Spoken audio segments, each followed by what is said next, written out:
ప్రేమ చేస్తే నువ్వు ఎక్కడ పాడైపోతావు అని చెప్పి తను చినిగిపోయిన బట్టలు వేసుకొని నీకు మంచి మంచి బట్టలు ఇప్పిస్తాడు నాన్న. పాపం తను పరిగికో వికారాబాద్కో పంట మొత్తం తీసుకొని వచ్చిన తర్వాత పంట అమ్మిన తర్వాత ఒక 10,000 జేబులో పెట్టుకొని ఇంటికి వెళ్తూ ఉంటే మధ్యాహ్నం 3 అవుతూ ఉంటుంది, ఆకలి అవుతూ ఉంటుంది నాన్నకు బాగా. నాన్న తిందామని చెప్పి ఒక రెస్టారెంట్ ముందర నిలబడి లోపలికి పోయి బిర్యానీ ఎంత ఉందని చెప్పి చూస్తే 250 రూపాయలు ఉంటుంది. నాన్నకు ఆకలి అవుతూ ఉంటుంది, పేగులు మాడిపోతూ ఉంటాయి. అరే నేను ఈ పూట 250 రూపాయలు పెట్టి బిర్యానీ తింటే నా ఒక్కరి కడుపు నిండుతుంది, అదే ఇంటికి ఏమన్నా తీసుకుపోయినా అనుకో నా పిల్లలు కూడా హ్యాపీగా తింటారని చెప్పి తన కడుపు మార్చుకొని ఇంటికి మీ నాన్న వస్తాడు బాస్. రియల్గా మన నాన్న హీరో కదా. ఎన్నోసార్లు ఒక్కసారి ఇంటికి వెళ్ళిన తర్వాత నాన్న నీతో ఫ్రీగా ఉంటే అడగండి, నాన్న నీకు ఎన్ని కష్టాలు ఉన్నాయని చెప్పి పెద్ద చిట్టా చెప్తాడు బాస్. ఎన్నో అప్పులు ఉన్నాయి నాన్నకు, ఎన్నో ప్రాబ్లమ్స్ ఉన్నాయి నాన్నకు. అమ్మ మీరు ఆడపిల్లలాగా పుట్టినరు, రియల్గా మీ అమ్మ నాన్నకు సెల్యూట్, మిమ్మల్ని చదివిపిస్తున్నారు. రియల్గా సెల్యూట్ వాళ్ళకి. ఎందుకంటే ఆడపిల్ల పుట్టిందని చెప్పి చాలామంది బాధపడుతూ ఉన్నారు.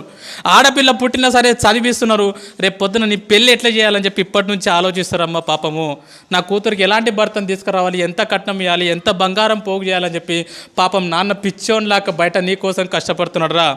ఈరోజు హ్యాపీగా ఇక్కడ నవ్వుకుంటూ కూర్చున్నావు కదా, ఇంటికి వెళ్తే నాన్నని ముఖం మీద తిడుతున్నావు కదా, పెద్దగా అయిపోయినావు అని చెప్పి 10th క్లాస్కి వచ్చినావు అని చెప్పి. కానీ ఈ టైం మీ నాన్న గురించి ఆలోచన చేయి. ఎక్కడనో చైన్లో పని చేస్తున్నాడు పాపం, కూలి పని చేస్తున్నాడు పాపం, ఆటో నడిపిస్తున్నాడు పాపం. 365 రోజులు నీ కోసం పని చేసేటటువంటి కష్టపడేటటువంటి పిచ్చోడురా మీ నాన్న. మరి ఇంకో దేవత గురించి చెప్పున్నా, నిజంగా భగవంతుడు అనేవాడు ఉన్నాడో లేడో నాకైతే తెలియదు, కానీ 9 నెలలు మోసింది బాస్ అమ్మ మనని. కానీ ఇంటికి పోతే అమ్మకు మనం ఏమి ఇస్తున్నాం తెలుసా? నీకేం తెలియదు ఊకో, మాట్లాడక ఎక్కువ మాట్లాడక, నీకేం తెలుసు స్కూల్ గురించి, నీకేం తెలియదు ఊకో అని చెప్పి అమ్మని చీటికి మాటికి తిడుతున్నాం. రియల్గా గుండె మీద చేసుకొని చెప్పండి, అమ్మతో ప్రేమగా మాట్లాడి ఎన్ని రోజులు అయింది. చాలామంది పిల్లల్ని చూస్తూ ఉంటా నేను, వాళ్ళ అమ్మ నాన్న చనిపోయినప్పుడు ఎవరి జీవితంలో ఇది జరగొద్దా నేను అనుకుంటున్నా, కానీ ఖచ్చితంగా ఏదో ఒక రోజు మన అమ్మ మన నాన్న మనల్ని వదిలేసి వెళ్ళిపోతారా. ఎందుకంటే పెద్దగా అవుతూ ఉంటారు, వయసు ఎక్కువ అవుతూ ఉంటుంది కాబట్టి ఏదో ఒక రోజు మన అమ్మ మన నాన్న మనల్ని వదిలేసి వెళ్ళిపోతారు. అమ్మ నాన్న లేని వాళ్ళని అడగండి, వాళ్ళ విలువ ఏందో చెప్తారు. నాన్న లేని వాళ్ళు ఎవరున్నారా ఇక్కడ, వాళ్ళని అడగండి నాన్న లేని జీవితం ఎంత ఘోరంగా ఉంటుందో. నాన్న లేని వాళ్ళని అడగండి, ఎవరైనా పిల్లల్ని వాళ్ళ నాన్న దొరకపోతే వాళ్ళకి అనిపిస్తుంది, అరే మా నాన్న ఉంటే ఇట్లా తీసుకుపోతుండేనేమో, మా నాన్న ఉంటే స్కూల్కి వస్తుండేనేమో నా గురించి అని చెప్పి చాలా బాధ అనిపిస్తుంది. మరి ఈ రకంగా ఒక తల్లి 9 నెలలు మోస్తుంది మీ అమ్మ. అమ్మని ఇంటికి పోతే మనం చీటికి మాటికి తిడుతూ ఉన్నాం, చీటికి మాటికి కసురుకుంటా ఉన్నాం, నీకేం తెలియదు అంటున్నాం. 9 నెలలు కడుపులో మోసేటప్పుడు ఎన్నో హాస్పిటళ్ళు తిరిగింది, ఎన్నో గుడులు తిరిగింది, ఎన్నో మందులు మింగింది, తనకు ఇష్టం లేని ఫుడ్ తీసుకున్నది అమ్మ. స్కూల్కి వెళ్ళేటప్పుడు బ్యాగ్ బరువు అయితే మన ఫ్రెండ్కి ఇస్తాం పట్టుకోరకో సేపు అని చెప్పి, కానీ లోపల 2 కిలోల బరువు లోపల పెట్టుకొని 9 నెలలు మోసిందిరా మీ అమ్మ. ఆడపిల్లవో తెలియదు, మగపిల్లగాడవో తెలియదు, అందంగా ఉన్నవో తెలియదు, వికారంగా ఉన్నవో తెలియదు, పుట్టిన తర్వాత వాళ్ళని చూసుకుంటావో తెలియదు, చూసుకోవో తెలియదు. కడుపులో ఉన్నప్పుడు ప్రతిరోజు మురిసిపోయింది, నా కొడుకు ఇట్లుంటాడేమో, నా కూతురు ఇట్లుంటుందేమో అని చెప్పి. 8 నెలల టైం లోపల నువ్వు ఆడుతూ ఉంటే అమ్మ పేగును గట్టిగా తన్నినప్పుడు విపరీతమైనటువంటి నొప్పి.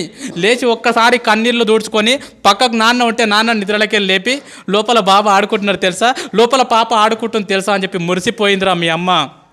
9 నెలలు నిన్ను మోసిన తర్వాత ఈ ప్రపంచం లోపలికి నిన్ను తీసుకొచ్చేటప్పుడు మీ అమ్మ నిన్ను ఈ ప్రపంచం లోపలికి ఎట్లా తీసుకొస్తుంది తెలుసా?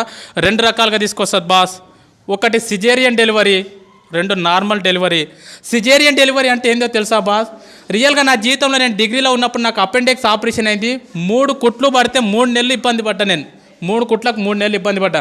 సిజేరియన్ డెలివరీ అంటే తల్లి తన కడుపును మొత్తం కోయించుకొని నిన్ను ఈ ప్రపంచం లోపలికి తీసుకొస్తుందిరా.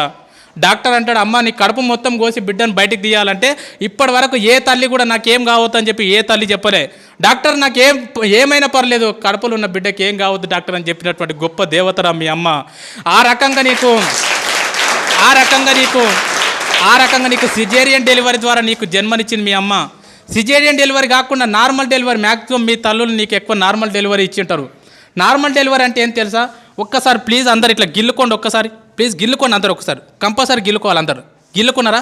ఇప్పుడు గిల్లుకుంటే మీకు ఒక నొప్పి వచ్చింది కదా, పెయిన్. ఆ పెయిన్ని దేంట్లో కొలుస్తారంటే డెల్స్లో కొలుస్తారు. ఇప్పుడు నీకు అయినటువంటి పెయిన్ ఎంత అంటే 0.01 డెల్. 0.01 డెల్కి అబ్బా అంటున్నావు.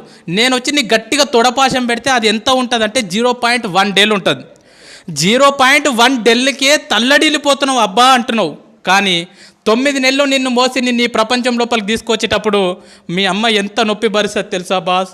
57 డేల్స్ నొప్పిని భరిస్తుందిరా. 57 డేల్స్ నొప్పిని భరిస్తుంది బాస్. 57 డేల్స్ నొప్పి అంటే ఎంతో నీకు అర్థం కాదు. 20 సుత్తెలు తీసుకొని ఒక్కసారి వెన్నెముక మీద ధన ధన ధన కొడితే ఎంత నొప్పి, అంత నొప్పిని భరించింది అమ్మ. 20 తేళ్ళు శరీరం మీద మొత్తం కొడితే ఎంత నొప్పి, అంత నొప్పిని భరించింది మీ అమ్మని నీ ప్రపంచం లోపలికి తీసుకొచ్చేటప్పుడు.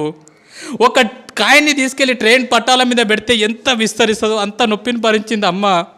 అంత నొప్పిని భరించి 9 నెలల తర్వాత అరుపుల మధ్యలో, కేకల మధ్యలో మొత్తం నేలకేసి కొట్టుకున్నది, గింజుకున్నది, గొంతు పోయేటట్లు అరిచింది. లేబర్ రూమ్లో జన్మనిచ్చింది బాస్. నువ్వు బయటికి వచ్చిన తర్వాత నువ్వు రక్తపు మడుగులో ఉంటే డాక్టర్ నిన్ను బ్లౌజులతో పట్టుకుంటే అమ్మ మాత్రం నిన్ను డైరెక్ట్ తీసుకొని పాపం ముద్దాడిందిరా. రక్తం మధ్యలో ఉన్నటువంటి నిన్ను తీసుకొని మల్లె పువ్వులాక చేసి పెంచి పెద్ద చేసింది బాస్. తను నిన్ను పెద్దగా చేస్తుంటే ఎన్నోసార్లు తను పక్కకు తను తింటుంటే ఎన్నోసార్లు మూత్రం చేసినావు, ఎన్నోసార్లు బాత్రూమ్ చేసినావు. ఒక్కరోజు కూడా విసుక్కోకుండా తను తినేది పక్కకు పెట్టి అల్లారు ముద్దుగా పెంచి పెద్ద చేసిందిరా అమ్మ నిన్ను. అలాంటి అమ్మకు మనం ఏమి ఇస్తున్నాం? నీకేం తెలియదు పో. సపోర్ట్ చేయకుండా ఉండు. నువ్వు ఎక్కువ తక్కువ మాట్లాడకు. నువ్వు నీ బెస్ట్ ఫ్రెండ్ని ఒక మాటను వాడు రేపటి నుంచి నీతో మాట్లాడతాడు. మన బెస్ట్ ఫ్రెండ్ని ఒక మాట అంటే వాడు రేపటి నుంచి మనతో మాట్లాడాడు. మరి అమ్మని రోజు అన్ని మాటలు అంటున్నా కూడా ఎట్లా భరిస్తుంది ఒకసారి ఆలోచన చేయండి. ఎన్ని మాటలు అన్నా కూడా, నువ్వు ఎన్ని బాధలు పెట్టినా కూడా ఈ ప్రపంచం లోపల మళ్ళీ నిన్ను అంతే ప్రేమగా చూసే దేవత ఎవరంటే మీ అమ్మనే బాస్, మీ అమ్మనే బాస్. ఎందుకంటే చాలామంది పిల్లల్ని బయట నేను చూస్తూ ఉన్నా, అమ్మ నాన్న ఉన్నప్పుడు వాళ్ళని పట్టించుకోరు. వాళ్ళు చచ్చిపోయిన తర్వాత ఇక తీసుకుపోయేటప్పుడు అక్కడ పాతి పెట్టేటప్పుడు వాళ్ళ కాళ్ళని పాలతో కడుక్కుంటా, నెయ్యితో కడుక్కుంటా, నీళ్ళతో కడుక్కుంటా, అమ్మ నువ్వు అంటే నాకు ఇష్టం అమ్మ, ఐ లవ్ యూ అమ్మ, ఐ లవ్ యూ నాన్న అని చెప్పి వాళ్ళు చచ్చిపోయిన తర్వాత గొంతు చించుకొని అరుస్తూ ఉంటారు, నువ్వు అంటే నాకు ఇష్టం అమ్మ అని చెప్పి. వాళ్ళు చచ్చిపోయిన తర్వాత నువ్వు చూస్తే, నువ్వు ఏడిస్తే వాళ్ళకి తెలుస్తుందా? చచ్చిపోయిన తర్వాత అమ్మ నువ్వు నాకు అంటే ఇష్టం అంటే వింటదా? చచ్చిపోయిన తర్వాత వింటారా బాస్? చచ్చిపోలేదు కదా, బతికే ఉన్నారు కదా, మీకోసం 365 రోజులు కష్టపడుతున్నారు కదా. ఈరోజు ఇంటికి వెళ్ళిన తర్వాత చెప్పండి, అమ్మ నువ్వు అంటే నాకు చాలా ఇష్టం అమ్మా, నన్ను ఎట్లా కన్నావమ్మా, అసలు నేను ఎంత లక్కీ అమ్మా, నా కోసం ఎంత కష్టపడుతున్నావు అమ్మా అని చెప్పి. అమ్మకి ఎన్నిసార్లు థ్యాంక్స్ చెప్తున్నారు, ఎవరు చెప్పట్లే అమ్మకి థ్యాంక్స్. అమ్మకు నువ్వు థ్యాంక్స్ అని చెప్తే కూడా అర్థం కాదు. మరి మన కోసం ఇంత కష్టపడి మనని ఈ ప్రపంచం లోపలికి తీసుకొచ్చినటువంటి మన అమ్మ నాన్నని మనం సంతోషపెట్టాలంటే మనం చేయాల్సినటువంటి చిన్న పని మంచిగా చదువుకోవడమే. నువ్వు ఈరోజు మంచిగా చదువుకొని అన్ని పాస్గా ఇదే టీచర్లు మీ ఊరికి వచ్చినప్పుడు అబ్బా నీ కొడుకు బాగా పాస్ అయింది అమ్మ, నీ కూతురు బాగా పాస్ అయిందంటే ఆ నొప్పిని మొత్తం మర్చిపోతుందిరా అమ్మ. అరే నా కొడుక నా కూతురు, అరే సారులు గొప్ప చెప్పిర్రు అని చెప్పి. ఆల్రెడీ అమ్మ కడుపు కోతబెట్టి ఈ ప్రపంచం లోపలికి వచ్చినాం. రేపు పొద్దున కాలేజ్ చేస్తుంటేనో ఇంకేదో చేస్తుంటేనో ఎవరో పరిచయం అయ్యారని చెప్పి ముఖం తెలియని వాళ్ళతో ఇంట్లోకి వెళ్ళిపోయి అమ్మ నాన్న గుండెల మీద దాన్ని వెళ్ళిపోవద్దురా. ఎంతమందిని చూస్తున్నాం బయట, యూట్యూబ్లో చూస్తున్నాం, దాంట్లో దీంట్లో చూస్తున్నాం. ఎవరో ముఖం తెలియనోడు పరిచయం అయితే 2 సంవత్సరాల పరిచయానికి అమ్మ నాన్నని కాదంటున్నారు. వద్దుపో, మీరు వద్దు, నాకు వీడే కావాలి. ఎంత బాధ ఉంటుంది పాపం. 9 నెలలు మోసి అంత నొప్పి భరించి ఈ ప్రపంచంలోకి తీసుకొచ్చినటువంటి ఒక కూతురు నువ్వు వద్దుపో నాకు వీడు కావాలని చెప్పి గుండెల మీద తన్ని వెళ్ళిపోతుందంటే ఆ తల్లిదండ్రులకు ఎంత బాధ ఉంటుందో ఆలోచన చేయండి. నా నంబర్ 1 స్కూల్లో చదువుతున్నటువంటి ప్రతి అమ్మాయికి ప్రతి అబ్బాయికి చేతులు ఎత్తి నమస్కరించి చెప్తున్నా, జీవితంలో మీ పెళ్లి చేసే అదృష్టం మీ అమ్మ నాన్నకి ఇవ్వండిరా. మీ పెళ్లి చేసే అదృష్టం మీ అమ్మ నాన్నకి ఇవ్వండి. రేపు పొద్దున మీ పెళ్లి చేసే టైంకి ఊరు తిరగాలి నీకోసం, నా కూతురుకు అబ్బాయి కావాలని చెప్పి, నా కొడుకుకు అమ్మాయి కావాలని చెప్పి ఊరు తిరగాలి. అంతేగాని ముఖం తెలియనంతో నువ్వు వద్దు అని చెప్పి అమ్మ నాన్నను వదిలేసి మాత్రం వెళ్ళిపోకండి. అమ్మ నన్ను వదిలేసి వెళ్ళిపోయినాం అనుకో బాస్, వేస్ట్. నన్ను అడిగితే చాలా వేస్ట్. ఎంతోమంది చేస్తూ ఉన్నారు బయట, వాళ్ళకి తెలియదు ఇంపార్టెన్స్. సరే ఈ ఎగ్జామ్లో బాగా కష్టపడతాం, చదువుకుంటాం, ఇంట్రెస్ట్ పెట్టి ఈ ఫైర్ నీకు అర్థమైంది. ఇన్ కేస్ నువ్వు ఎంత కష్టపడి చదువుకున్నా రేపు పొద్దున యాన్యువల్ ఎగ్జామ్ అప్పుడు నీ హెల్త్ బాగాలేకనో సంథింగ్ ఏదో ఫెయిల్ అవుతావు. ఒక్కొక్కసారి ఫెయిల్ అవుతాం. ఫెయిల్ అయితే వేస్టా? కాదు. మరి మా 10 పాయింట్స్ తెచ్చుకోమన్నాక తెచ్చుకోండి, మ్యాక్సిమం ప్రయత్నం చేయండి. అనుకోకుండా కనుక ఫెయిల్ అయినారనుకో, దయచేసి చెప్తున్నా, మన లైఫ్లో సూసైడ్ అనే మాట ఉండొద్దు. సూసైడ్ చేసుకోవద్దు. ఎందుకంటే మనం చచ్చిపోయినాం అనుకో బాస్, నువ్వు ఫెయిల్ అయినావు అని చెప్పి సూసైడ్ చేసుకుంటే ఈ స్కూల్కి నీకంటే మంచి స్టూడెంట్ వస్తాడు, నీ ఫ్రెండ్కి మంచి ఫ్రెండ్ దొరుకుతాడు, కానీ మీ అమ్మ నాన్నకు మళ్ళీ ఇలాంటి కూతురు ఇలాంటి కొడుకు దొరకడరా. అందుకే ఒక్క విషయం బాగా గుర్తుపెట్టుకోండి, లైఫ్లో ఎన్ని కష్టాలు వస్తే ఫ్యూచర్ అంత బాగుంటుంది, లైఫ్లో ఎన్ని ప్రాబ్లమ్స్ వస్తే నీ భవిష్యత్ అంత బాగుంటుంది. చాలామంది పిల్లలు అంటారు, సార్ మా ఇంట్లో ఫుల్ ప్రాబ్లమ్స్ ఉన్నాయి సార్, అసలు వేస్ట్ సార్ అంటారు. మనము హాస్పిటల్కి వెళ్ళినప్పుడు, హార్ట్ హాస్పిటల్కి వెళ్ళినప్పుడు ఈసీజీ తీస్తారు కదా, ఈసీజీ తీసినప్పుడు ఇట్లా వస్తుంది, అది లైన్ చూసిరా, సినిమాలో చూపిస్తారు, టొయ్ టొయ్ టొయ్ టొయ్ అని వస్తుంది.